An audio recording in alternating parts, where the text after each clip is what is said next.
Vejam as alternâncias aí. Pública ou privada, nacional ou estrangeira, bem como os entes despersonalizados, que desenvolvem atividade de produção, montagem, criação, construção, transformação, importação, exportação, distribuição ou comercialização de produtos ou prestação de serviços. Então vejam que o conceito é bem espichado, bem comprido, e ele traz fornecedor, é toda pessoa física ou jurídica. Então pode ser uma pessoa física, pode ser uma empresa, um indivíduo, pode ser um indivíduo ou pode ser uma empresa, pública ou privada.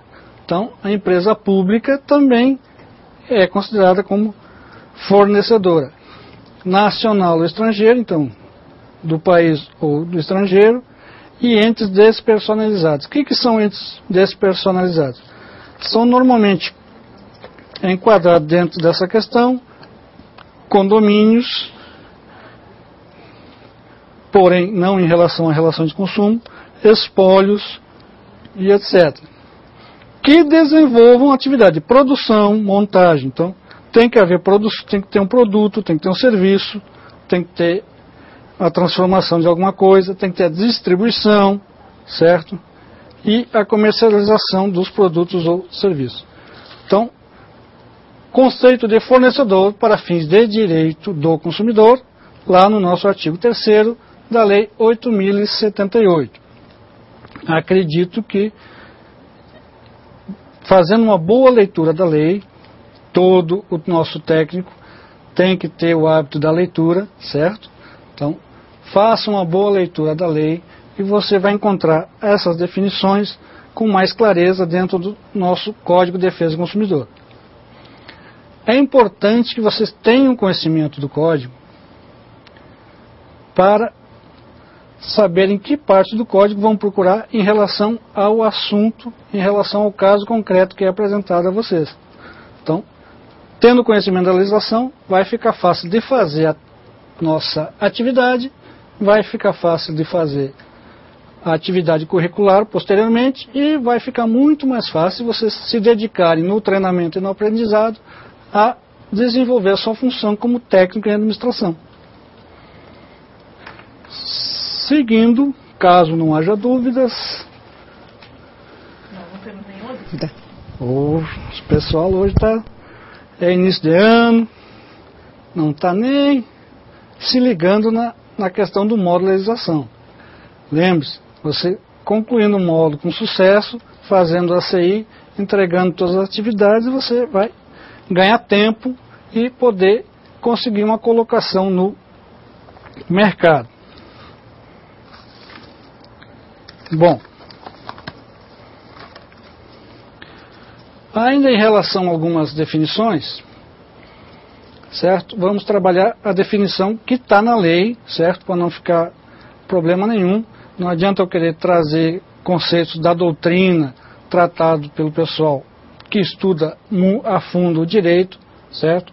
Interessa para você, o técnico, ter as definições constantes do Código de Defesa do Consumidor, que é a nossa legislação aplicável.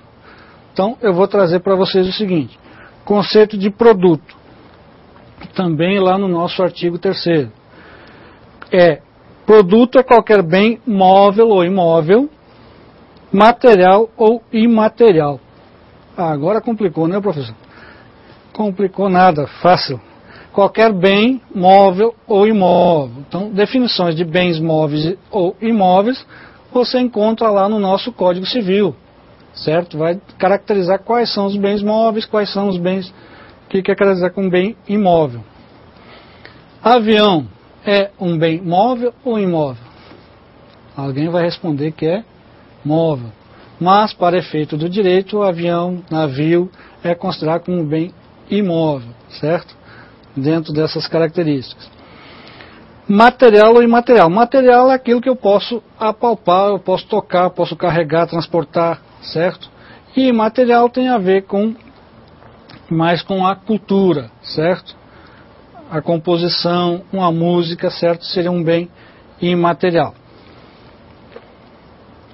E em relação ao conceito de serviço durável e não durável, o nosso código traz que serviço é qualquer atividade fornecida no mercado de consumo mediante remuneração, inclusive de natureza bancária, financeira, de crédito, securitária, salvo as decorrentes de relações trabalhistas.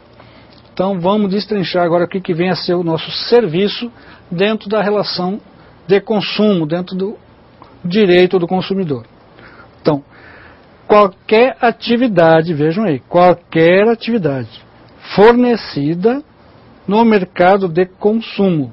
Então, o serviço é colocado à disposição da coletividade, mediante remuneração.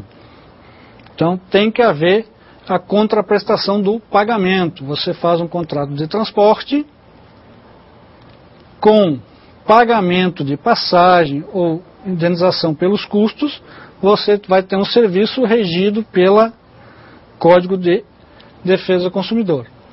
Já a carona pode ser enquadrada como serviço? Não, porque não vai ter pagamento da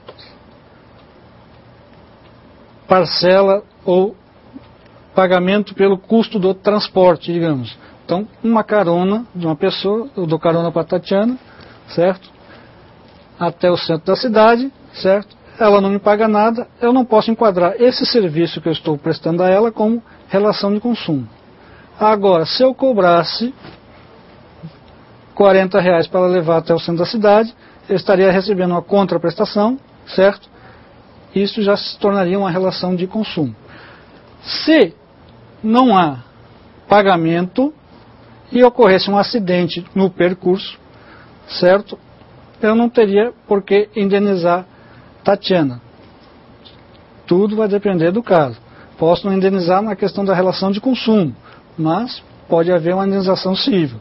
Então, para a relação de consumo, o serviço tem que ter a contraprestação em dinheiro, certo?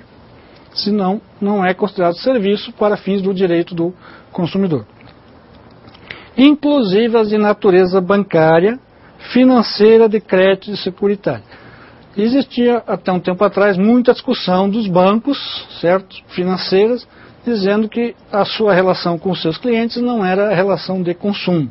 Isso aí já foi pacificado. Então, todo serviço prestado por um banco é relação de consumo, certo?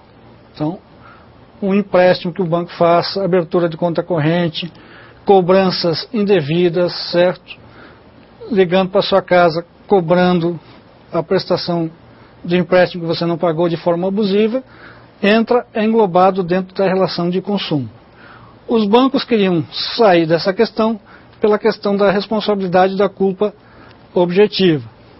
Mas, para a sorte dos consumidores brasileiros, as decisões foram de que relações bancárias com bancos financeiros ou de crédito são relações de consumo. Também relações securitárias. Securitárias tem a ver com seguros e planos de saúde. Também são enquadradas como relações de consumo. Salvo as decorrentes de relações trabalhistas. Então, não vai se enquadrar nesta questão de consumo um contrato de um contador, por exemplo, que vai fazer um trabalho de perícia para uma empresa, certo? É enquadrado como uma relação mais trabalhista ou um contrato civil de prestação de serviço. Como relação de consumo, quando envolver relação trabalhista, ele é excluído da relação de consumo. Existem os serviços duráveis e não duráveis.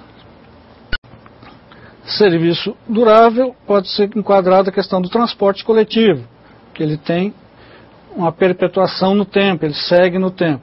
E não durável seria um serviço de pintura na sua casa, por exemplo. Você contrata um pintor, ele vai pintar, eu quero que pinte esta parede de branco. Ele vai lá, pinta de branco, terminou o serviço, houve o pagamento, houve a contraprestação e terminou o serviço. As responsabilidades, o nosso código trabalha cada uma muito bem, certo? Trouxe bastante proteção ao consumidor. Lembrando que estas proteções ao consumidor, você como técnico de administração lá da empresa, tem que ter conhecimento. Por quê? Para evitar